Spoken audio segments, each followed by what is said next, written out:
Good evening. Hi everybody, I'm I'm the Executive Director of the St. Paul Almanac. It's great to see you all here tonight. This is the Lowertown Reading Jam, and the St. Paul Almanac sponsors it. If you're interested, our books are for sale here at the Black Dog Cafe, and they look like this. And we accept your writing into the St. Paul Almanac. Send it into stories@stpaulalmanac.org, and we'll be reading your work and seeing if it would fit into our book. The St. Paul Almanac is a literary organization, and we create opportunities for understanding, learning, and building relationships through sharing each other's stories. We'd like to thank our sponsors. This activity is made possible by the Lowertown Future Fund of the St. Paul Foundation and from St. Paul Neighborhood Network. St. Paul airs our shows through the month on their cable access channel. We'd also like to give a big shout out to the Black Dog Cafe for having us here tonight.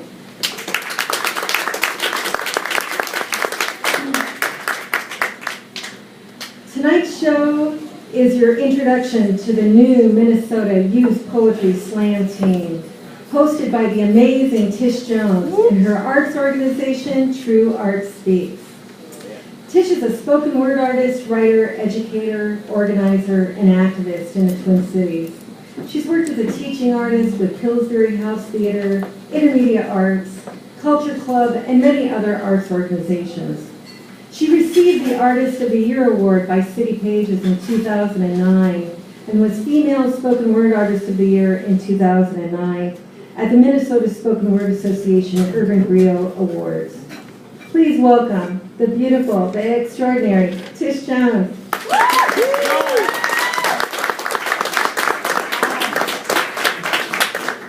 That was such a lovely introduction, Kimberly. Thank you so much. Can we give it up for Kimberly Nightingale, please? Yo. If you don't know, Kimberly holds it down. My name is Tish Jones. I will be your host for the evening. Everything you heard about me is false. No, I'm kidding. It's all true. I've done those things. It's great. It's really great to be here, though. I think this is the best thing that I've done with my time in a long time. We are here tonight celebrating the new Minnesota Youth Poetry Slam team, yeah? They are 6 young individuals plus 2 alternates who are going to be representing this wonderful state at the International Brave New Voices Youth Poetry Slam Festival this summer in Chicago. That's a big deal, right? So just some background on Brave New Voices. So Brave New Voices is in its 16th year. It's like I said, international. Over 500 young people from all around the world compete in this Poetry Slam Festival. So every year, over 500 young people who spit poetry, right? They come together to do something positive from Leeds, from Trinidad, from Guam, from Minneapolis, from Chicago, from Florida. It's just this unifying thing that is self-expression, right? And youth voice. All of the youth who participate in this event are between the ages of 13 to 19.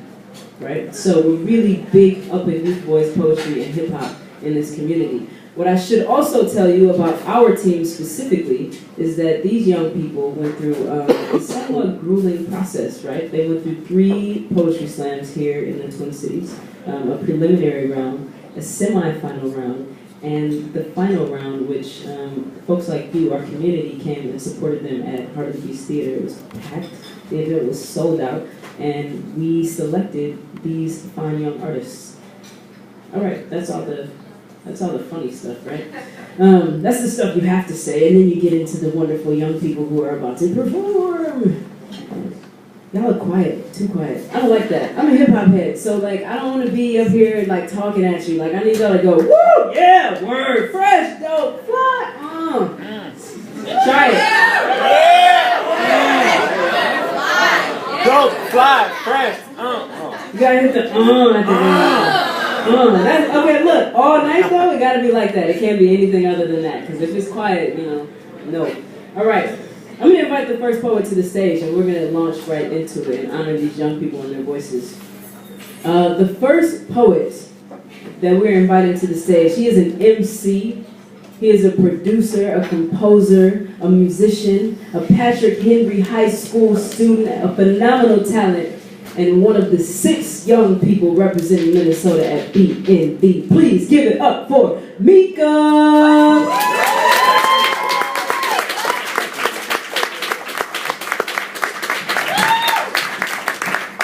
How y'all doing? Good. I'm pretty fantastic. All right. So I was inspired to write this a couple hours ago. So I'm gonna perform it for y'all. I was pronounced dead at birth. I was not meant to be here.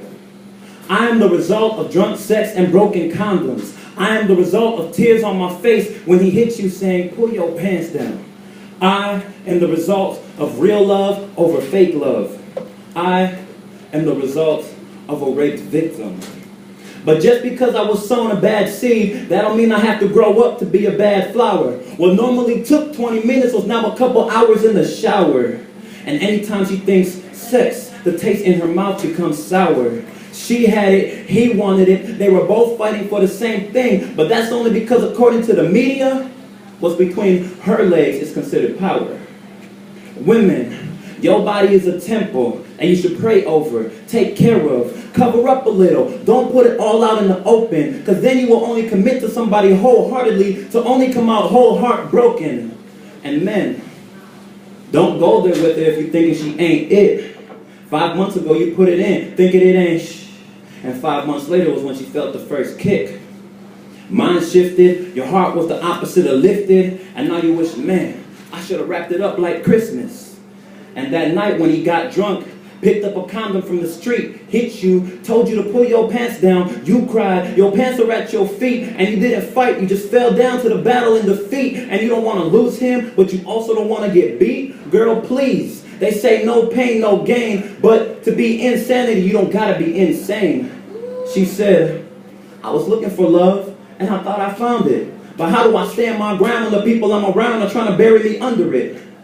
And 9 months later, she gave birth to me. I was not meant to be here. I was pronounced dead at birth. And this poem was the beginning of me living life from a hearse.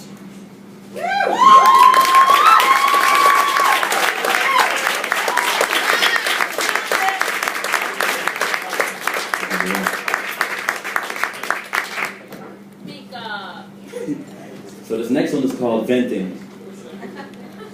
That one wasn't. I just need a vent. Because when I told them there's an issue with our youth, they replied, where's the proof? I said, look at our youth.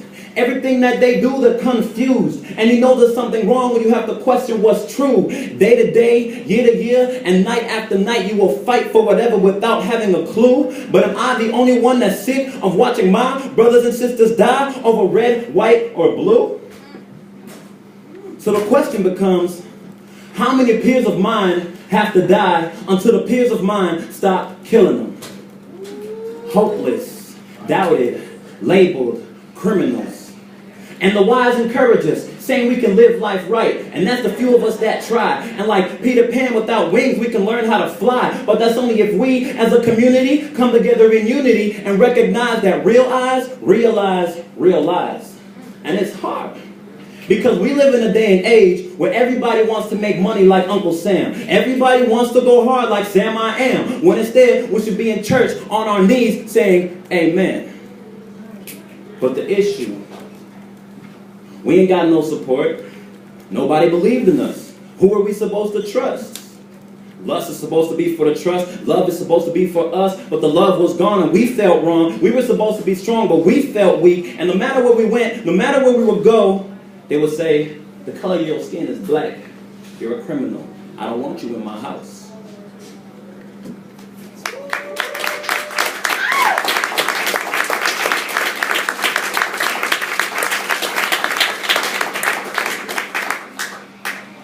last one is called Captivated Minds. What has the world come to where we can't even be real?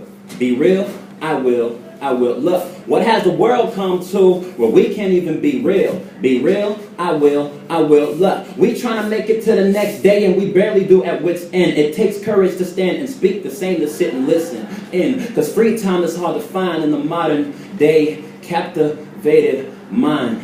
Look, you see his captivated mind says I'm starstruck by my own kids. Real kids, I ain't got none, but I'm talking about them youngins that live life by the media. We misdirect the future. They're confused about what should be, so we'll see it in all this loose dirt. Living all on the down low, I'm being eyed by all them other kids, and you're heartbroken by your thoughts, and I don't know where my mother is. Is that why I ain't got no friends? Nah, it's cause I choose not. Most people is two-faced and I ain't deciding who's not. Life's a movie, real plot be that we live and die. I'm normal on the inside, yeah, it's window pane, closed up blinds, hurting, hating the eyes. All them young ones unaware, what's behind them closed doors, and when we see we all scared. You see his captivated mind says I'm starstruck by my own kids. Real kids, I ain't got none. But I'm talking about them youngins that live life by the cinema and play it out in real time. Because even with our dark thoughts, we hoping that we still shine. You see, I love mankind, but it's the people that I can't stand. The materials that we want in life, we most likely can't have. And America done did it all. Do you know what wrong is? And you're falling down for your beliefs. Did you forget what being strong is? Make haste and we'll get ahead. Wrong turn and your hope's dead. Never regret your truth, but you regret in everything you said. Why though? Break bread and you've murdered hate right into me. The one thing that is for sure lost, American dignity. So what has the world come to where we can't even be real? Be real, I will love.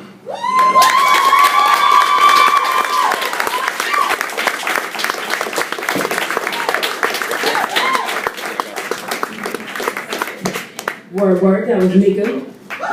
Shameless out of the spot, man. The Black Dog has some of the most fantastic food and beverage available, so make sure you nourish yourself while you're sitting here. Keeping it moving. The next poet coming to the stage. She is a student at Fair School downtown, a Minneapolis-born multidisciplinary artist who specializes in cooking, drawing, and poetry. Please give it up for Ramaj!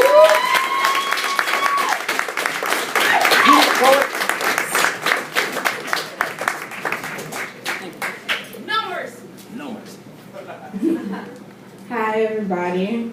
Hey. I'm just gonna go out with it. Alright.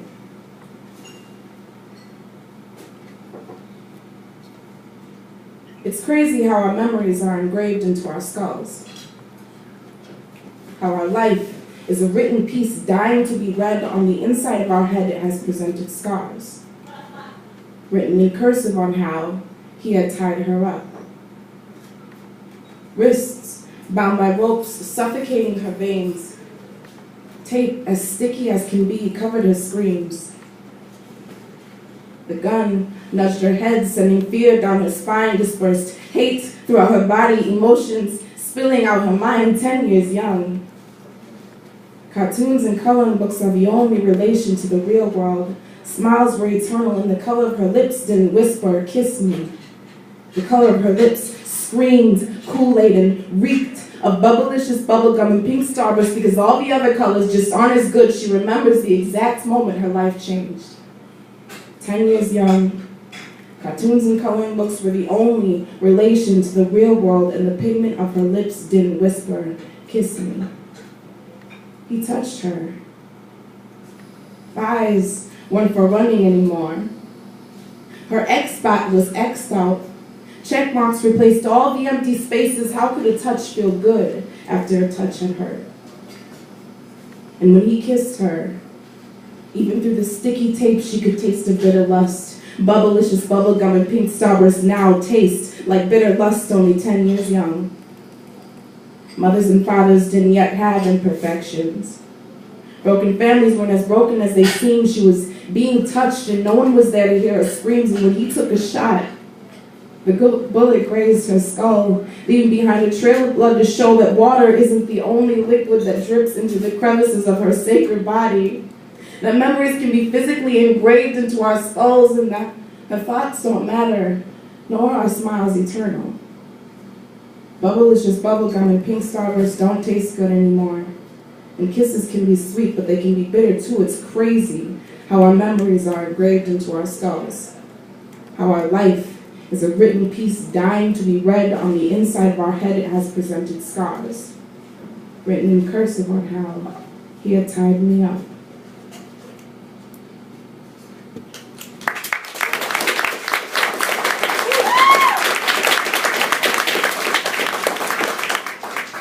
This next one is a number poem.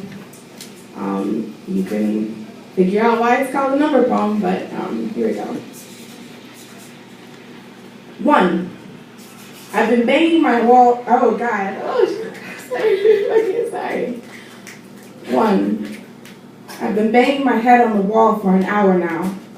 I don't know what it is about love, but I can't get it out of my head, and no matter how hard I bang my cranium against the hardened pink plank concealed passive form wall separating me from the world and my thoughts even more, I can't get love out of my mind, too.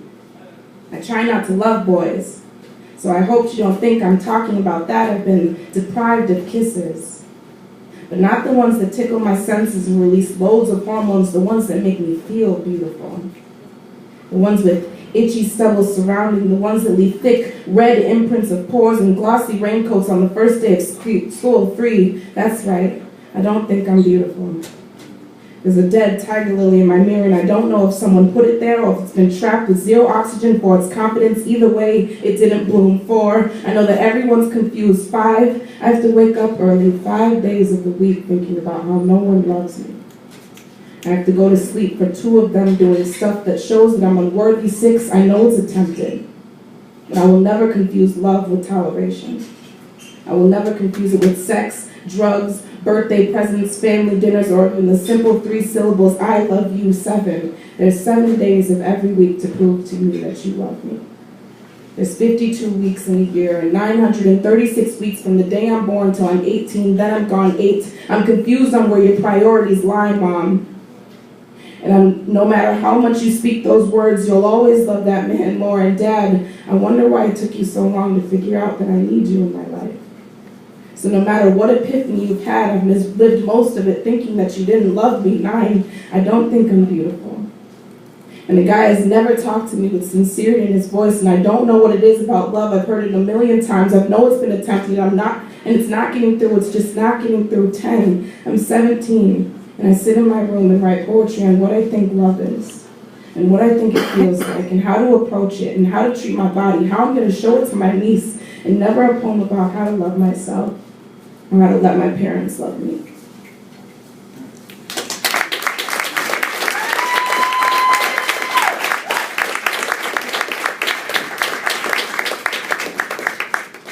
This last one's called Closer to Me.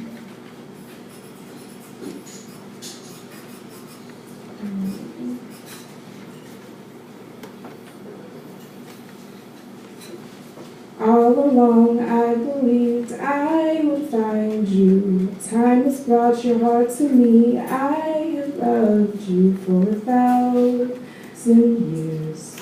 I love you for 1,000 more. She can make anything look beautiful. She can hear every sound as if the melody and harmony comes together just right every time. Her words taste like 25-cent sugar candies that you can only find at those out-of-business candy stores, and her mind jumps hurdles and her heartbeat stays steady. She can move her body as if the strings on her wrists are being puppeteered by God. She cares so she can stop for a second and answer you with a nod, then go back to being played with by God. She makes masterpieces like Picasso. You can lose your breath when listening to her poetry, but you wouldn't die. She can make your heart stop in one stanza, leaving your mouth cold and dry. She dances salsa like she's from the streets of Spain, and she could put together your heart after it's been severed by pain. She can make anything beautiful. She sees life as her canvas. She makes pastel colors, her memories, her paintbrushes, her voice. She gives watercolors air to breathe and easel the slant to lean. I have died every day waiting for you. Darling, don't be afraid. I have loved you for 1,000 years. I love you for 1,000 more. And her mother is proud, and her father's kiss on the forehead could never be explained. She's a spiritual girl and knows that flowers aren't only plants, they have a laugh like her. She is an artist, and she can make the world smile. I promise she can make the world smile. She's who she wants to be, who I want to be, and all along I believe I will find you. Time has brought your heart to me. I have loved you for 1,000 years. I love you for 1,000 more.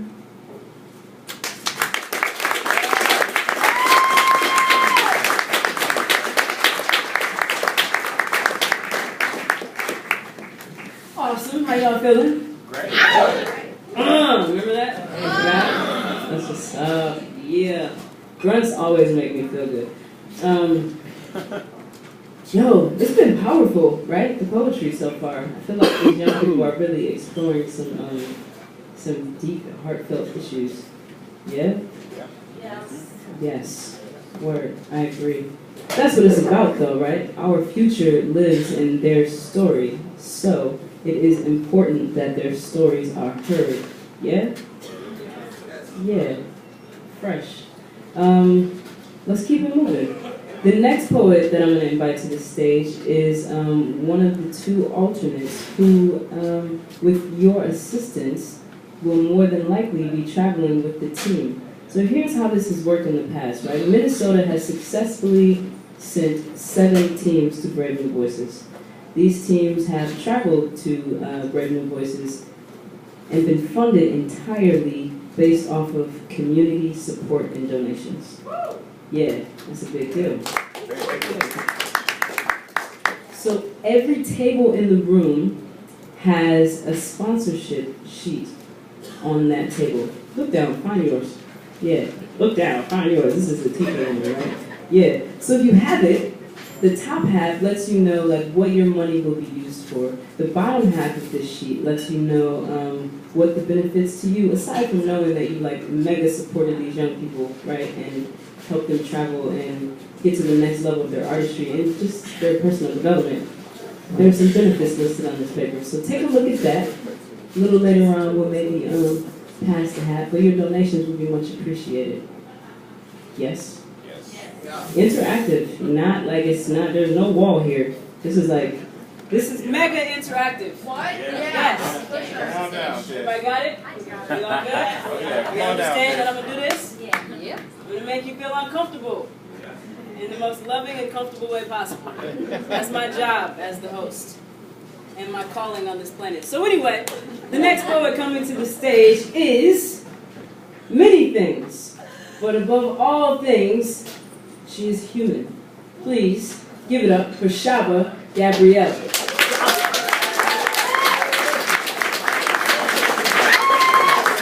Cutest poet. No mercy. Shaba.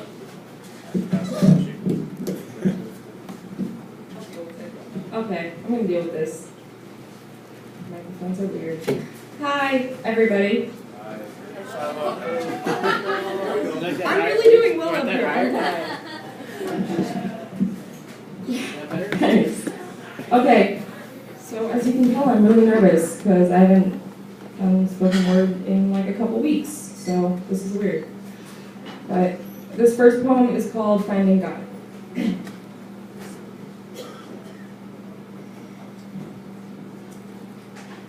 And I'm playing God, and I'm raising hell as far as I can tell.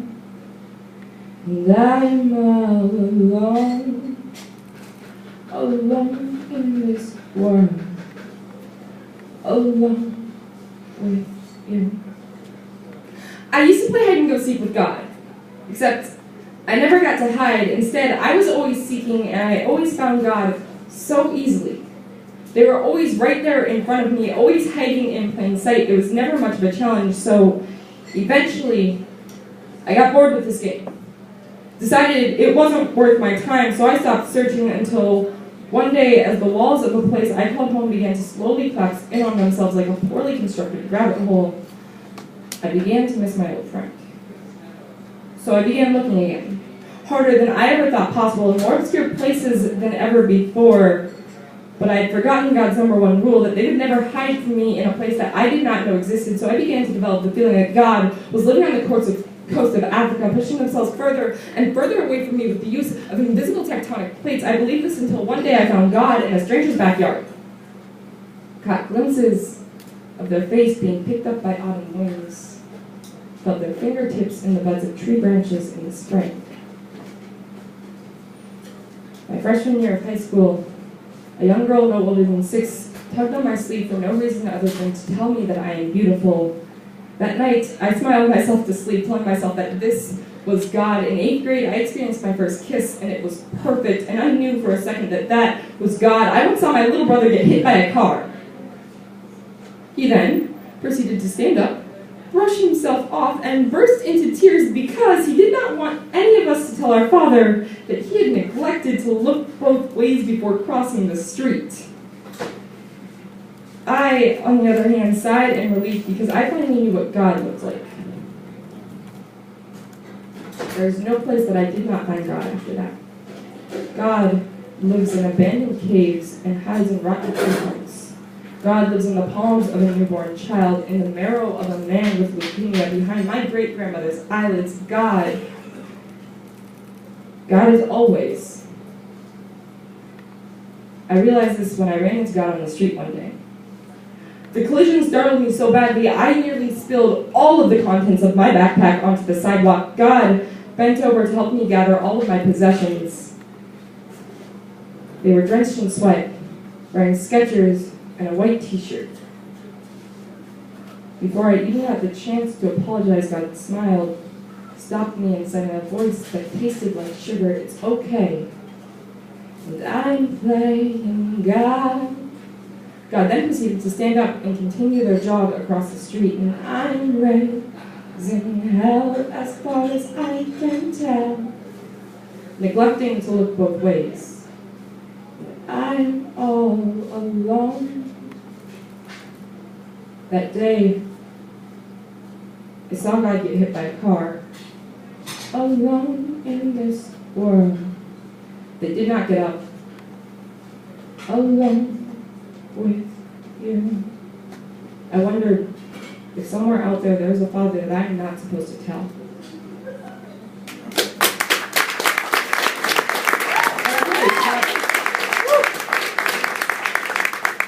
So that was my first poem. This next poem it's titled Mia, and this is literally like my baby poem. I spent a year and a half working on it. I didn't put it on stage for the first year. Only one person saw it, only one person edited it. It means a lot to me. It's, sometimes I feel like I really need to give a preface to this one. It's about this thing called Mia sites, which are websites online that basically promote eating disorders. So like a person goes online and then it's like, I only ate like 3 carrots today, and people are like, way to go, that's awesome! And it's one of those things that a lot of people don't know about, and so it's something that I really want to shed light on, because I feel like people's body image is something that is lacking in positivity, especially in our country.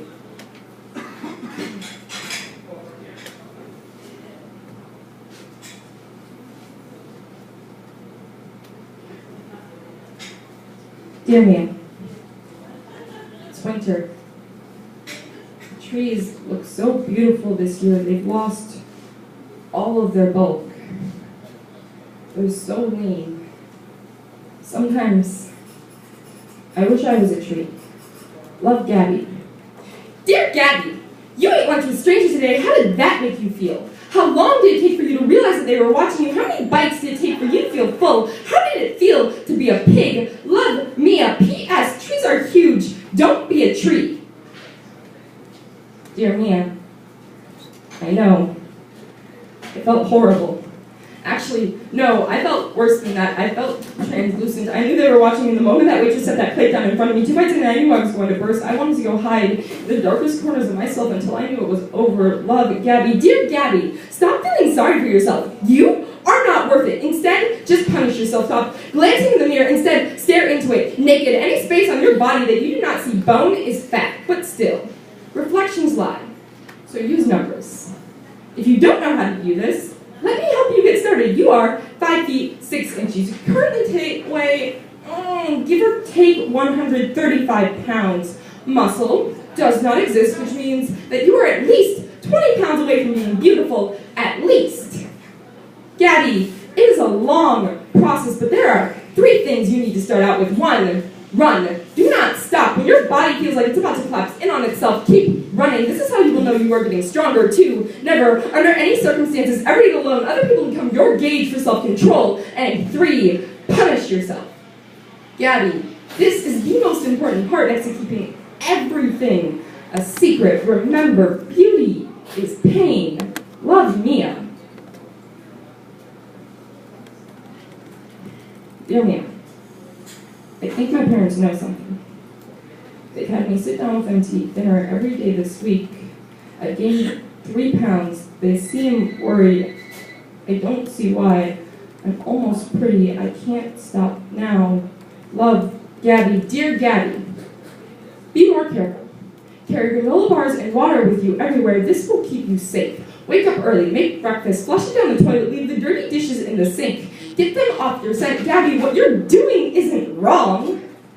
Everyone wants to be beautiful. You are just the only one striving to make a difference. Love, Mia, dear Mia. I don't know if I want to do this anymore. I'm so dizzy, and all I can think about is how hungry I am, and people are starting to talk, and I don't know if it's worth it anymore. Dear Gabby, do not question me. It is worth it to be beautiful. Do not contact me anymore unless you are willing to listen. Love, Mia. P.S. Drink lots of water. It helps. Dear Mia. It's been 2 months. My body feels like a late autumn forest. Everything is dying, rotting from the inside out. Am I good enough yet? Dear Mia, dear Gabby, you will never be good enough. Remember, keep punishing yourself, dear Mia. There's an uninhabited cave resting in my core. It is endless. I am so hungry. Dear Gabby, this is good. Remember, beauty is pain, dear Mia. I walked past a mirror this morning. I did not recognize myself. Am I beautiful yet? Love, Gabby.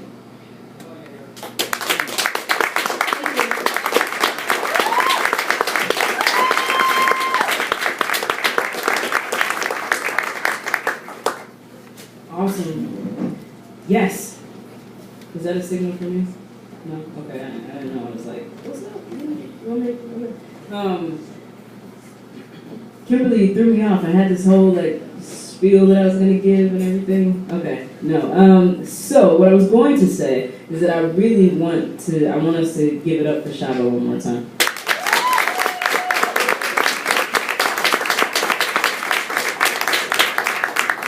I appreciate Shaba for addressing contemporary issues that conflict young people, right? I think that's really important, and I think that people always ask this question, like, what is spoken word, right? And, there's this slam thing, this competitive thing, but there's also this socially conscious aspect of spoken word that is really, really real, and I think that Shaba's work captures that.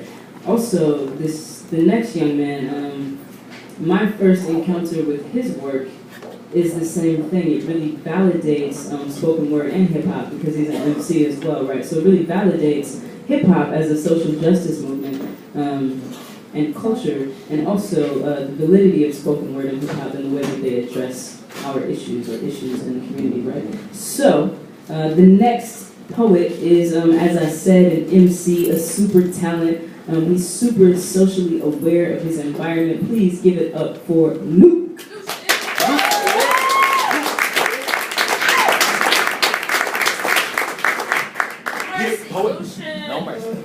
So, if y'all enjoying yourselves, can I get some woo?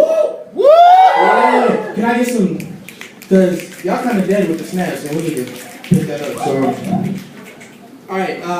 This first poem is called Museum, and if you guys hear anything you like, back to the snaps. All right. He was a portrait of silicon, implanted into the enchanted minds of young people. Prepped and groomed and airbrushed, left on exhibit and we watched. We were just deer in the forest we call life, feeding off our mother. It's just human nature to be so ignorant to such artwork. The hair strands were drops of gray paint showing his knowledge of just how black and white the world is. It was all black and white in his cranium, wired into the system. His braces were titanium strands, linking him to the hands of mothers losing their children to titanium bullets. They shot down dreams. They raped queens. They shot teens in New York, Queens, leaving Levi-stained jeans. If I leave, I will succeed. Let me run. The framework was a stained work of nails that bled finger into mahogany. When these slashes bled the flesh of mahogany and slick hair grease that was slicked back so far, any idea that slipped from another's mouth slid off his head and was never heard of again. Prejudiced like many in Congress. Aren't we all governors of broken promises? Aren't we all paintings hung out to be watched and tampered with, to be judged, to be struck over the head with mallets the size of sledgehammers? Aren't we all meant to plead innocence? Knowing in our minds we are guilty of letting tourists tell us just how special we are. We are special. We are worth much more than you at auction. We are just for sale, like boats that have no anchor. In a never-ending race against violence and horror, we never know when to stop. There has never been a bid at just the right price. I wish someone was willing to purchase us.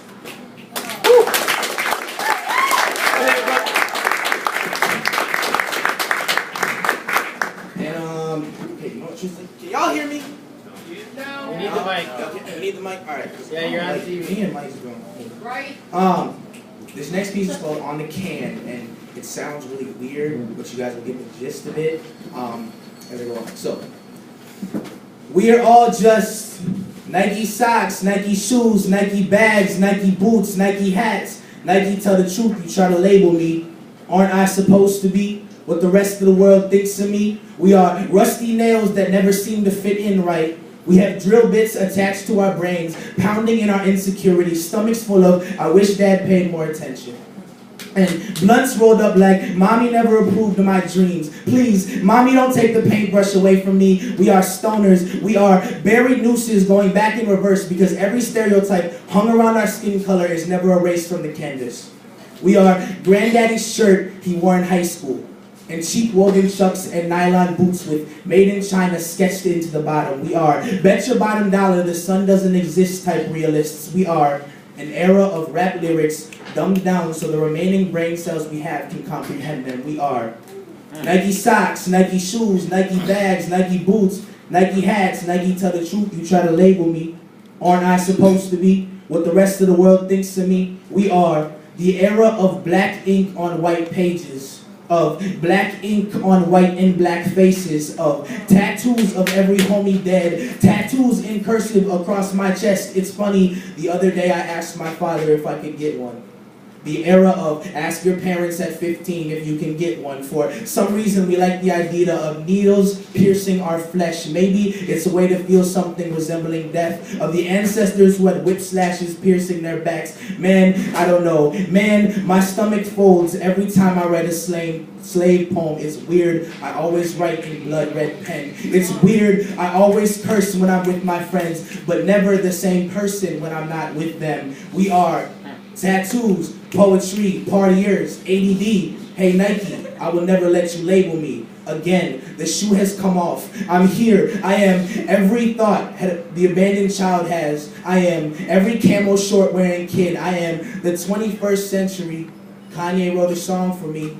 Listen to our speakers turned up just enough so God can see how much we love to live. I am falling in love with a 5'3" girl over and over again. Because I'm free enough to feel that I can be. Fall in love over and over again because I can. Say I love you slowly on the phone because my tongue is so familiar with the word awkward. Text you while I'm sitting right next to you because I think it's cute. Tell you you're beautiful every night before you go to sleep. Kiss you really soft because I can never stand the thought of hurting you. Get irritated when I don't text you in the morning. I'm the generation of write a poem and when I get to the love part, make it really long because I can't get everything I feel across in words. I should tell you, I'm writing this poem at 2 a.m. in the morning. My father doesn't know I am, but who cares? I'm the stay up late generation because we think we slicker than we are, and I am much more than a swoosh and a pair of laces. I am spoken word, K-Dot, J. Cole, Alicia Keys, Brooke Young, Rudy F, Tish Jones, Joey B, Black Prez, Princeton, rapper, GNV. Nike, go ahead, do it again, try to label me.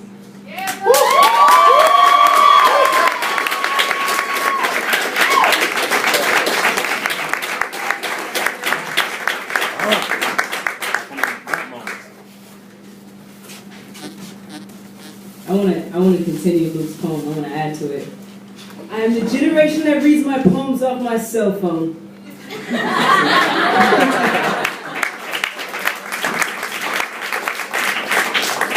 That's so new school, son. That's cool.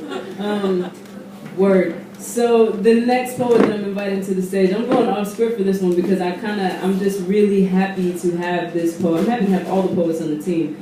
But this particular poet brings a really calm and centered energy to the group. And I really, really, really appreciate that. She has been writing for 4 years. She is a lover of words. She loves words. We all love words, right? We're in this room for words. But she really loves words. But more than that, she loves to move people. A poet and a singer. Please give it up for Laresa.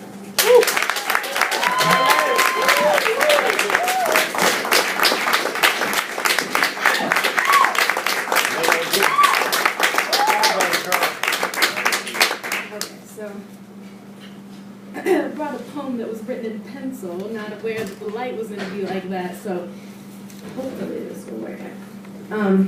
So the first poem is called My Black is Beautiful. My black is beautiful. So is my brown, my yellow, my red, white, and blue. My skin glows even with the loss of its hue. Forget the melancholy stripped from my melanin. My black is beautiful. It shows in my skin, in my hair, and in my lips. And if you look real close, you can see it lying hostage on my hips. My black is beautiful.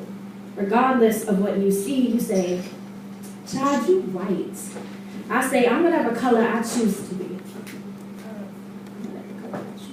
My black is beautiful. And baby, it shines, losing its true meaning in the changing of the times. And my black is beautiful. Forget looking close because I'm so bright, my darkness doesn't even show. But it's there, and that's a fact I know, because my black is beautiful.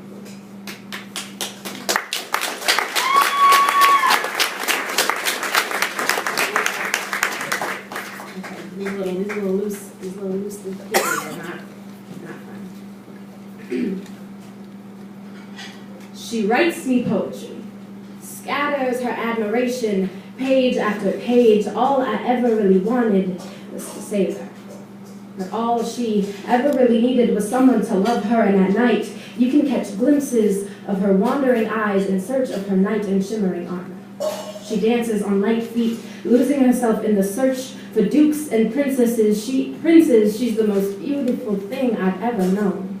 And to be privileged enough to lie, squinted golden eyes on such treasure is a pleasure very few will ever know. She's an undiscovered soul, with greater intentions and inner conflicts than anyone could ever pretend to comprehend. She's a glittering gem, lost amongst the rocks, and her tears gather in pools around her ankles. She makes the entrance of a room glow with delightful smiles, but her cuts are just as deep as mine.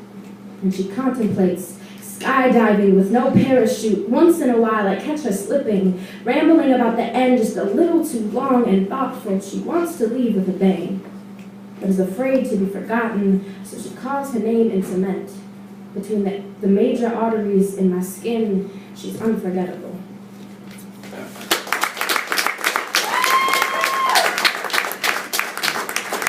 This is the pencil one, so bear with me now. Have you forgotten? The forgotten language of the golden skin, the hieroglyphics painted perfectly against the walls that they never thought would be forgotten. That we all forgot, and their gods blew away like golden grains of sand sparkling beneath the sun. The old languages lost between tongue-tied slip knots because their taste was the first thing we forgot. We forgot the great valleys hidden between the scarabs and the kings. We forgot their whispers along the shores of tears, the tears that fell like the long-awaited rain after the skin-drying drought they were cursed with. We forgot the guilt we should have felt. Pin-picking, poisonous religion tipped needles into the turquoise veins, plagued with bloodshed in vain. We forgot the mighty battle cries as the cities fell. The temples torn and tattered, awaiting to be rebuilt in the storm so soon to come. We forgot the perfection of perfectly poised princesses playing in the pathways of prodigy pharaohs in the making. We forgot the children lost in the dust, lost in the blood of the children like us. We forgot.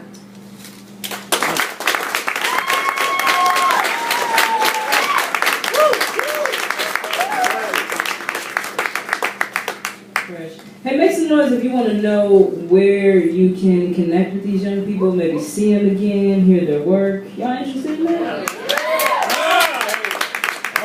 Yeah. Yes. I like this man. He listens. That's what's up. Yeah, and somebody in the back. That was awesome. We grunt. That's what we're doing. I don't know where it came. It's, whatever. It's ancient. We're summoning things that are bigger than us and before us. Let's grunt on 3. As a collective, community grunt. 1, 2, 3. That's what's up. You feel that? I feel that. Yo, if you want to connect with these young people, see where they're going to be performing again, engage with some of their work, videos from experiences we've had at KFAI, one of the sponsors of this team, please go to www.TruArtSpeaks.com. Again, www.TruArtSpeaks.com. I see folks jotting it down. There's no E. TRU. Look at them. Community, right? TRU. No E in true. They're holding it down right now. TRUARTSPEAKS.com. Word. Thank you. Thank you. Community members. All right, check it out. Next poet coming to the stage is a student. This is her second time on the Minnesota Slam team. She is a theater artist, a poet, and she's funny as all get out. Please give it up for Kayla.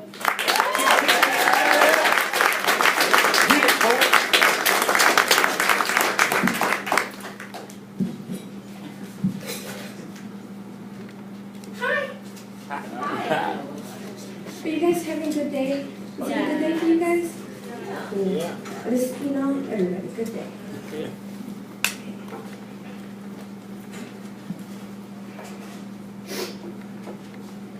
He said, I started using coke because the high feels better, and when I slam, I feel like I'm performing for God. He started shaking. Kayla, the emotion just seeps through my body. It bulldozes over me, so to keep my balance, I stand on my tippy toes. And when I write, my pen links to my mind and grows rockets or something. I just can't stop. I wish you could feel what I feel, Kayla. I only stared at him for a split second before my head hung down to my ankles. Kayla, don't be disappointed, he whispered. I turned my head counterclockwise and daggers spit from my eyes. I stared at this transparent being, the remains of what used to be my inspiration. Don't look at me like that, Kayla. Kayla, what makes you think you're better than me? You think you're better than me, don't you? Yeah, I know you do. I know you think you're better than me. He started shaking again. Your body doesn't agree with you. It's trying to get the devastation out, like shaking as violently as epilepsy will cure you. You stutter when you speak because your tongue can't understand the dialect your mind is speaking. When you're sober, you can think clearly. Where does your sobriety hide when you fill your mind with baking soda? I can see your thoughts foaming out of your mouth, but they're not speaking English, and I don't have my translator handy. I don't speak addict. Rob, what's wrong?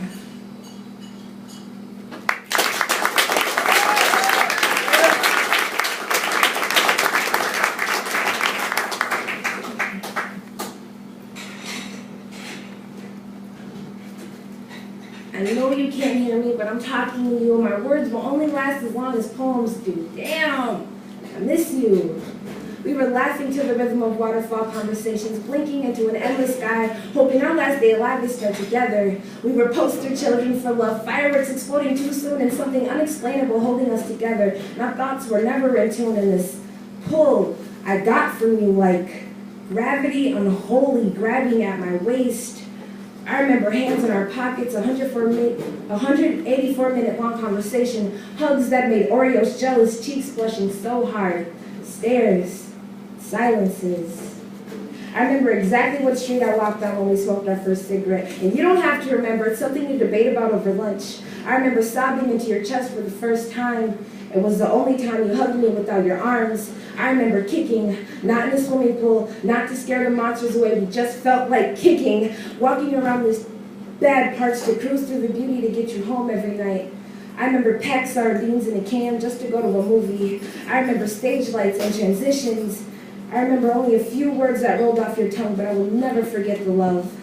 I remember the first time I breathed for you. Our bodies in such a harmonious tune, death would be the cause of separation.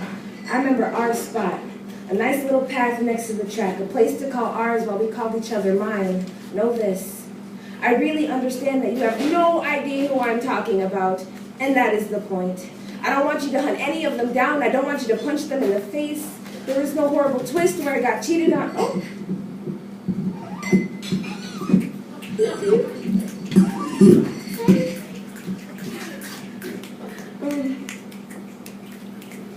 I really understand that you have no idea who I am talking about. And that's the point. I don't want you to hunt any of them down and punch them in the face. That'd be mean. There's no horrible twist. This isn't a sad poem where I got cheated on with porn.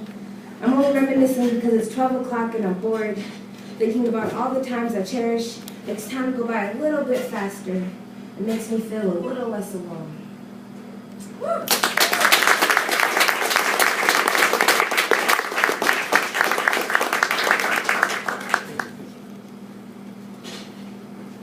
So this next poem I'm about to read is going to be the first time I actually read it with emotion and intent and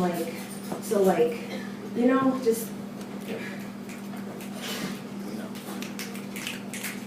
I knew Knowledge very well.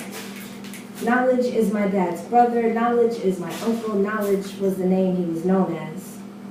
I remember the last time I talked to him. I said, you need to forgive yourself, find redemption, and repent.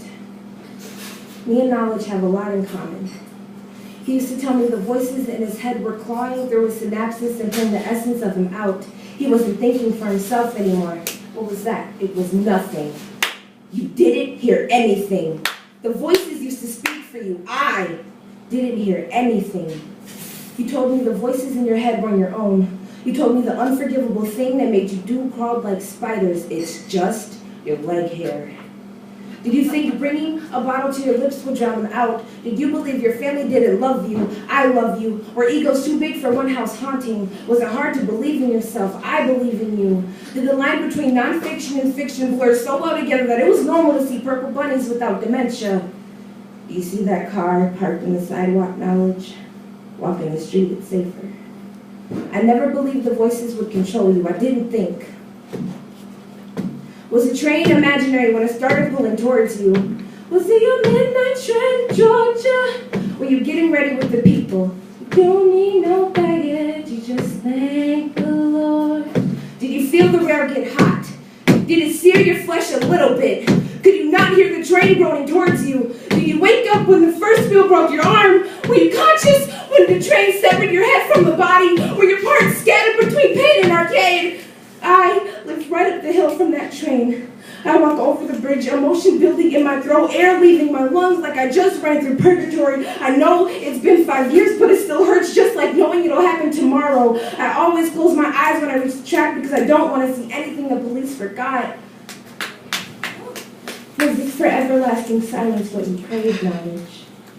Did the voices say, trains don't come down the track anymore, lay down, Knowledge?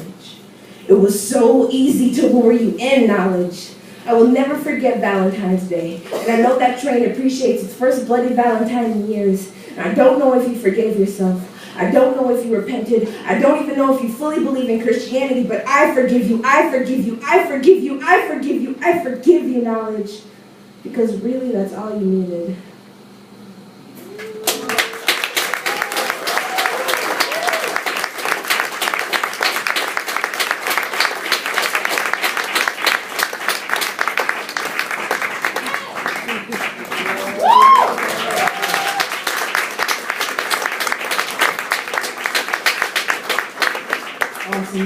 Awesome. How y'all feeling? Good? Yes. That's gonna be the new thing. You're gonna be walking around outside with your friends like, eh. People gonna be like, huh? It's gonna just sound like, you know, cavemen. It's gonna be prehistoric but classic. Alright, so now's the time that I revisit this sponsorship thing, right? So, as I mentioned earlier, we need to raise a little over $5,000 to successfully send the 8th team. So, we're gonna pass around this jar that says, tips for the band. We are a band of young poets trying to change the world. So if you have anything to contribute, we would greatly, greatly, greatly appreciate it. Mika, do you mind? Oh, I got you. Brother, I appreciate you. Thank you. In the meantime, I'm also going to plug their, just start it off wherever and then let it flow. Oh, should I'll walk this back first. Start in the front, Mika. Yeah. Here you go, brother. You don't have to do it. We had to work. It was improv. It's all improv. Nobody wanted to grab it. Yo, so you can also check them out on Facebook. So facebook.com/MN Youth Slam. This space also holds up-to-date events, performances, and archives the work of these young poets, as well as photos. Yes, ma'am. I think you should tell everyone how to write the check thing. Yes, if you are writing a check for your donation, please make that check out to Arcata Press, DBA, St. Paul Almanac. Could you spell? I'm going to do it again. Arcata. Arcata, ARCATA, space, another word, press, as in press the button. Right? DBA, St. Paul Almanac. St. Paul Almanac, the folks who produced this lovely event, the Lowertown Reading Jam, in collaboration with the Black Dog Cafe and our many lovely sponsors. In your memo line, just write TruArtSpeaks. We appreciate you all in advance, and we just appreciate you for being a body and an ear in this space, wholeheartedly, 100%. That said, we have 2 more poets coming up this evening. The next poet, he likes to write poems. He began when he woke up from holding things in. Please give it up for Donte.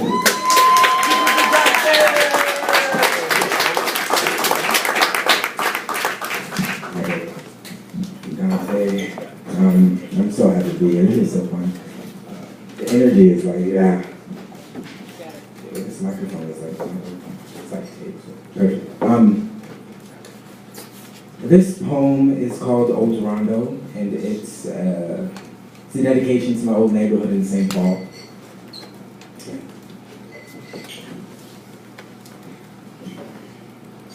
We were Ferris wheel watchers, firefly fighters, dollar store cap gun robbers, cops in Sunday creased collars, private school scholars. Giving the church basket the dollars our mother slipped into our pockets seconds before. And we held doors for our elders and snuck to receive communion even though our tongues hadn't reached its stage of holy. Water guns weren't allowed in our homes, but balloons were, so we soaked our summers in battleship. Bottled water sipped through naive 9-year-old lips. Horizon sunset sitting on JJ Hill. Waiting for those street lamps to call us home before our mothers did. And when she slept, we ditched our screen doors, danced in rain, rinsed out our grass stains, and became the night's nickname. They called us kids. We called ourselves bigger than most things our size, sneaking girls beneath the playground slide. First kisses were a lot like gut laughter. Everything was funnier when you weren't supposed to smile. They told us to mind our manners, fold our fingers, crisscross applesauce for dinner. Did you wash your hands before dishing them greens? Did you help your mother pick them greens? We were scabbed knees and bubblegum fiends, all coked up on Mike and Nikes and now and laters. Eat some for now and save some for later. Sounded a lot like a metaphor for childhood, for the way we grew up through adversity and anniversaries of street signs and jazz parades. I guess before they built that freeway, there was a colony of houses lined up like heritage on an auction block about to meet their God. The largest black community in St. Paul was cut down. like it hadn't deserved the land it slept on for so long, like it hadn't raised its children under corner store stories, front porches, and grandma's front lawn. I bet if they knew we hid beneath the bridges they built, they would tear those down too. They would tell us kids to grow up like high-rises through minority roofs. We were minorities proof that if you raise your fireflies in the heart of the dark, they will earn their lights in the form of a spark, in the form of a million matches attempting to set flame the desert until every grain is a diamond worth giving a name. So they called us kids.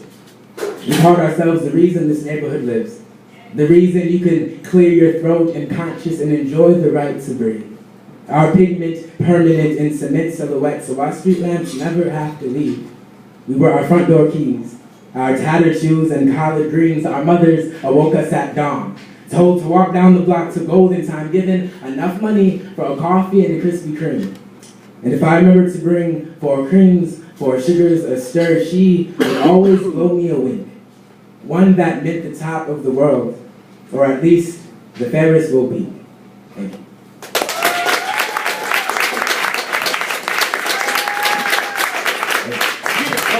Thank you. Now, this next poem is called Mother Moon, and me and Ramaj decided to collab on it just like really quick. It was like impromptu. So she's gonna come on the stage, she's gonna like help me with it, like sing and stuff.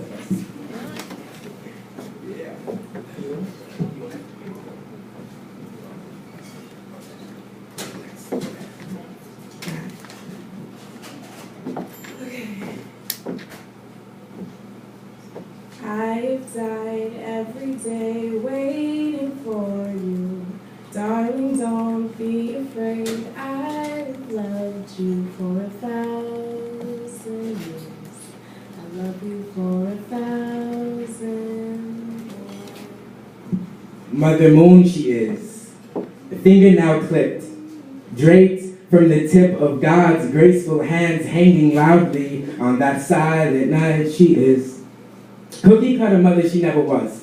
Pine floor sweet smells did not streetlight her smiles, didn't steal her heart. That floor better be shining God's name before you eat. She is a Christmas of calls and carry gifts under 12-inch trees and trust that we don't peek or please for more.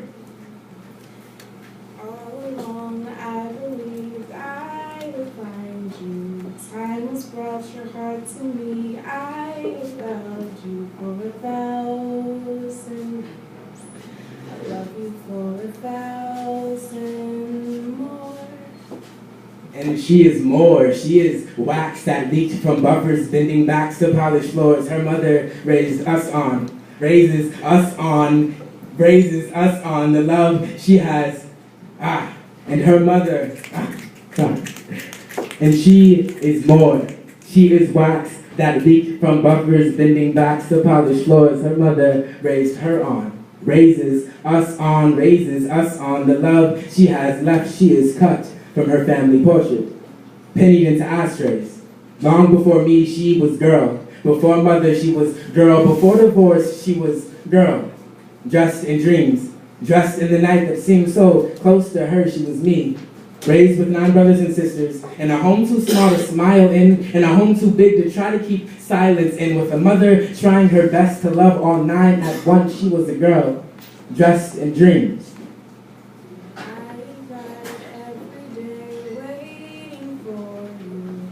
Darling, don't be afraid. I have loved you for 1,000 years. I love you for 1,000. As innocent as a communion that melted on her tongue, she was raised with pop.